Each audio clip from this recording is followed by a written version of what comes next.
Salam saudara-saudara yang dikasih oleh Tuhan, bertemu lagi dengan saya Pendeta Triwin Sidaputar di channel saya ini. Pada saat ini saya akan berbagi firman Tuhan kepada kita, boleh menjadi bahan perenungan atau juga bahan pembanding bagi kita ketika kita mempersiapkan khotbah kita. Saudara-saudara, firman Tuhan pada saat ini dari kitab Matius pasal yang keempat, ayat yang pertama sampai ayat yang ke-11, demikian firman Tuhan.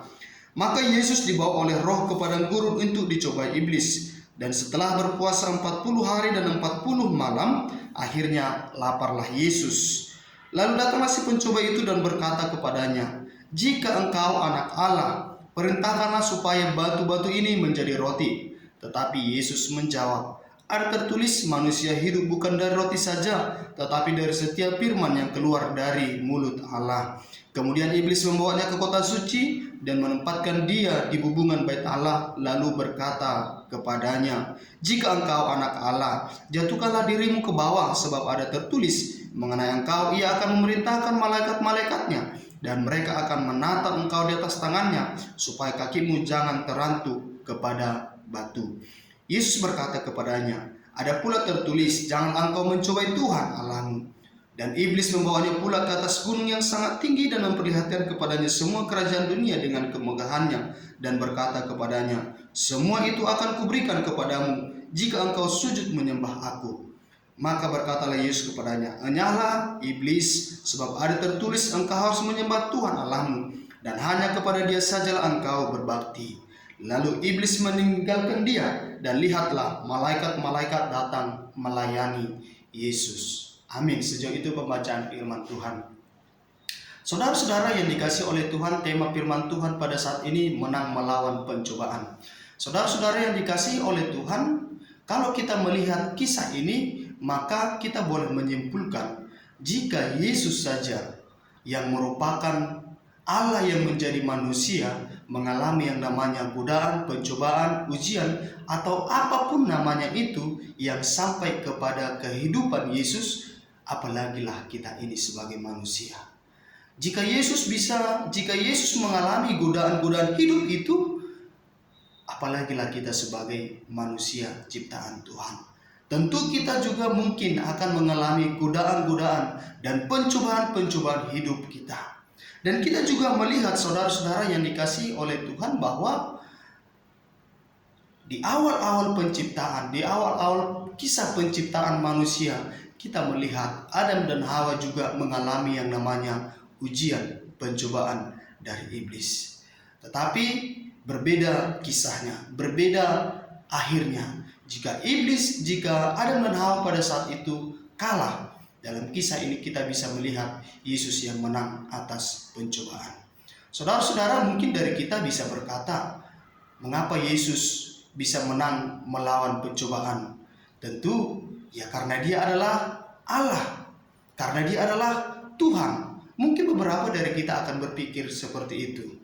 Tetapi kita melupakan fakta bahwa Yesus adalah Allah yang menjadi manusia, bahwa Dia turut merasakan apa yang dirasakan oleh manusia. Apa yang dirasakan oleh manusia dirasakan oleh Yesus. Rasa laparnya, hausnya, ketakutannya, penderitaan dirasakan oleh Yesus. Jadi kita tidak boleh mengatakan karena Dia adalah Tuhan maka Dia bisa menang melawan pencobaan. Tetapi justru seharusnya ini menjadi sumber pembelajaran bagi kita, bagaimana Yesus menang melawan ujian hidup, bagaimana Yesus bisa menang melawan godaan hidup. Seharusnya disitulah kita belajar dari Yesus sebagai patron kita, bagaimana kita jika mengalami godaan dan pencobaan di dalam kehidupan kita sehari-hari. Kita melihat proses pencobaan yang dialami oleh Yesus. Ada 3 kali Yesus dicobai oleh iblis. Yang pertama, iblis mengatakan supaya Yesus mengubah batu menjadi roti.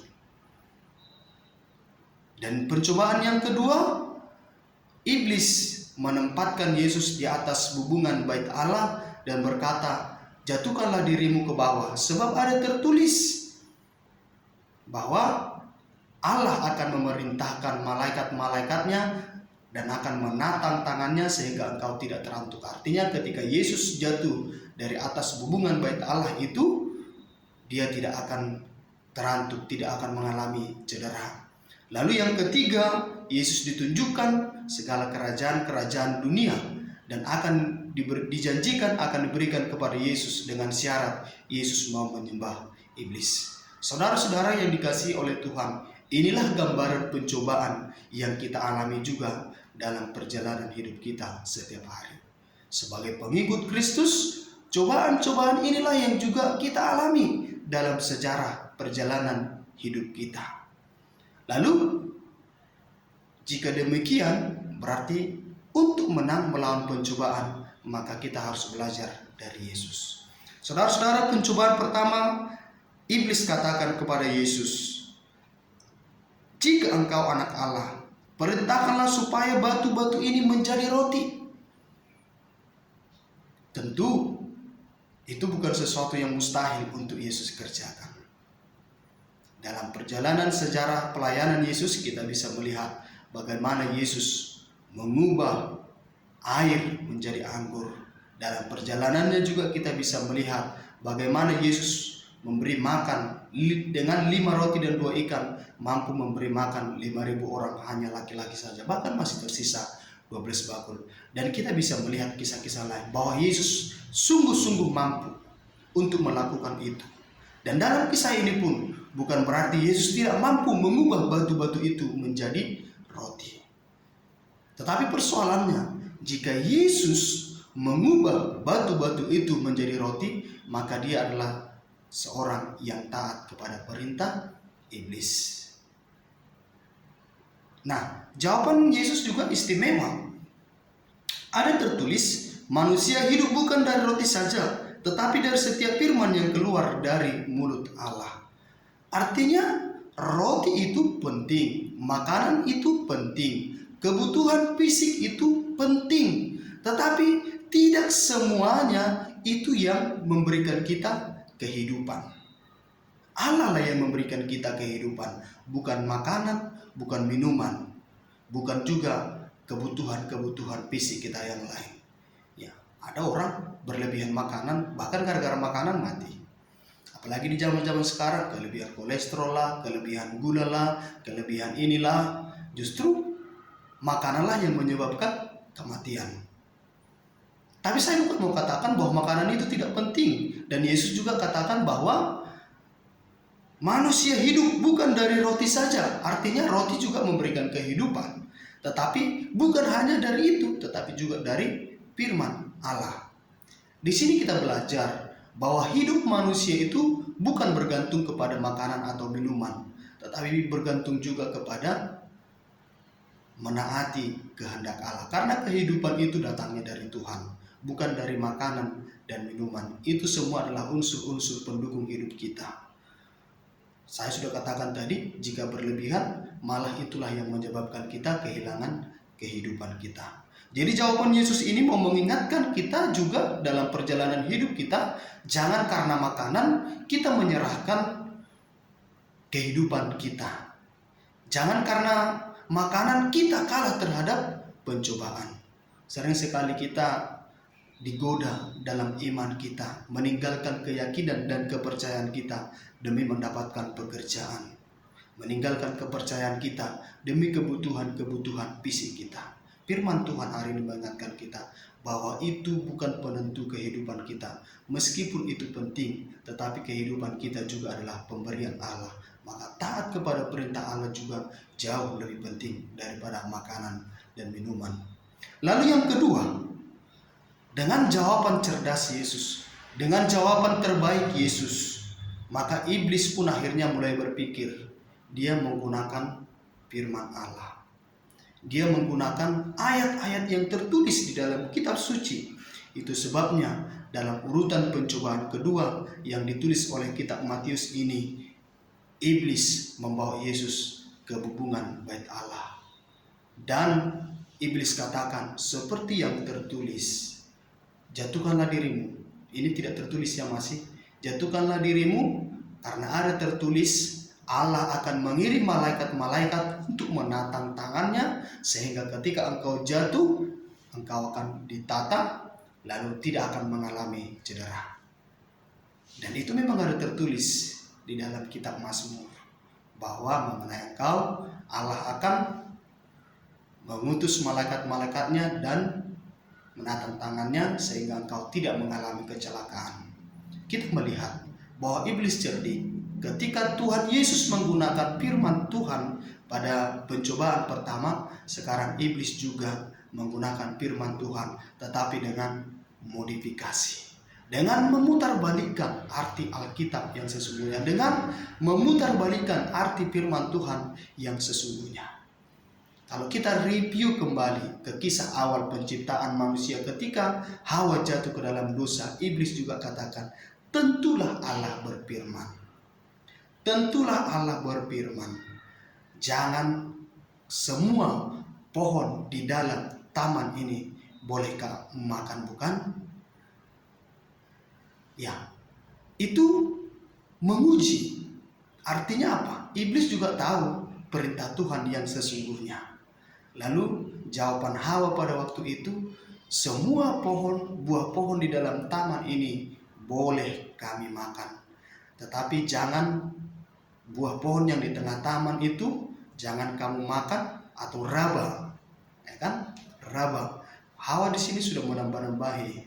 Karena Allah tidak mengatakan jangan kamu raba, jangan kamu makan, itu perintahnya, tapi Hawa udah mulai berani mengubah-ubah juga firman Allah, firman apa yang disampaikan oleh Tuhan.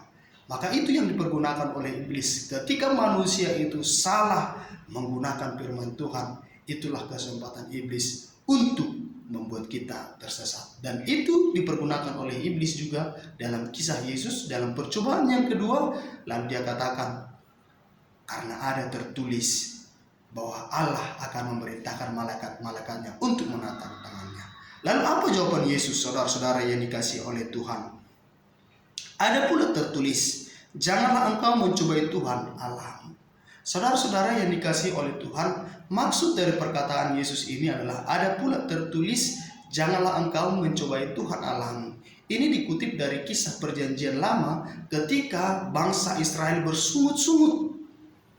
Ketika mereka sudah kekurangan makanan, ketika mereka sebelumnya kekurangan minuman, lalu Tuhan Allah memerintahkan Musa untuk memukul batu, lalu keluarlah air dari batu itu. Lalu setelah itu, berikutnya mereka kekurangan daging, kekurangan makanan. Lalu mereka bilang, betul, memang sudah mengeluarkan air, tapi bisakah dia mengeluarkan daging? Ini sudah mencobai Tuhan. Padahal mereka sudah mengalami mujizat-mujizat sebelumnya, perbuatan-perbuatan luar biasa sebelumnya, kemurahan Tuhan sebelumnya. Tetapi mereka masih mempertanyakan, apakah dia mampu memberikan orang sebanyak ini daging, makanan? Dari situlah muncul, janganlah engkau mencobai Tuhan Allahmu. Artinya apa? Sesungguhnya apa yang tertulis di kitab Mazmur itu adalah untuk dipercayai, bukan justru untuk menguji. Kalau kita masih menguji sesuatu itu berarti kita belum percaya. Kalau kita memang masih harus menguji sesuatu itu berarti kita belum sepenuhnya percaya. Demikian juga ketika kita berusaha untuk menguji Tuhan Allah, dan sering sekali kita lakukan dalam kehidupan kita menguji Tuhan. Kita berharap, kalau nanti aku Tuhan dapat ini, aku akan seperti ini. Kalau aku nanti Tuhan, nanti aku. Jadi kita ya menguji, apakah Tuhan akan memberikan. Padahal firman ini seharusnya dilakukan adalah untuk dipercayai, bukan lagi untuk diuji. Itu sebabnya Yesus katakan juga kepada iblis, ada pula tertulis, janganlah engkau mencobai Tuhan Allahmu. Tuhan Allah itu bukan untuk dicobai, tapi untuk kita percayai. Lalu dengan kegagalannya pada tahap ini, lalu iblis masuk kepada tahap yang ketiga. Lalu dia membawa Yesus ke tempat tinggi dan memperlihatkan kepadanya seluruh kerajaan dunia yang tentunya dikuasai oleh iblis. Lalu dia katakan, semua itu akan kuberikan kepadamu dengan syarat engkau menyembah aku. Dan ini terkadang juga menjadi kelemahan manusia. Ketika kita dijanjikan segalanya, akan diberikan segalanya, kekuasaan akan dunia ini, maka terkadang kita akhirnya lupa akan tanggung jawab kita, lupa keyakinan kita kepada Tuhan, lupa untuk percaya kepada Tuhan. Tetapi kita melihat apa yang dikatakan oleh Yesus untuk menjawab pertanyaan itu. Maka berkatalah Yesus kepadanya, "Enyahlah iblis, sebab ada tertulis, engkau harus menyembah Tuhan Allahmu dan hanya kepada Dia sajalah engkau berbakti." Yesus mau katakan kepadanya, jangan terbalik. Justru Tuhanlah yang harus disembah, bukan sebaliknya. Jangan karena kekuasaan dunia, karena keinginan-keinginan dunia ini, akhirnya kita menyembah yang bukan Tuhan. Saudara-saudara yang dikasihi oleh Tuhan, ini bakal sering kita alami dalam perjalanan hidup kita. Kita akan diuji dari kebutuhan fisik kita, kebutuhan jasmani kita. Kita juga akan diuji ketika kita tidak setia dalam mendengarkan firman Tuhan, membaca firman Tuhan. Kita juga akan diuji ketika kita diberikan kekuasaan. Ada sebuah istilah dulu untuk poin yang ketiga ini, ada sebuah istilah yang sering mungkin kita dengar. Jika kau ingin menguji kesetiaan seseorang, berikanlah dia kekuasaan. Maka kita akan tahu apakah dia setia atau tidak. Saudara-saudara yang dikasihi oleh Tuhan, beberapa kesimpulan dari firman Tuhan pada hari ini, saya mau katakan kepada kita, kunci menang melawan pencobaan adalah belajarlah dari Yesus, yaitu ketaatan melakukan kehendak Tuhan.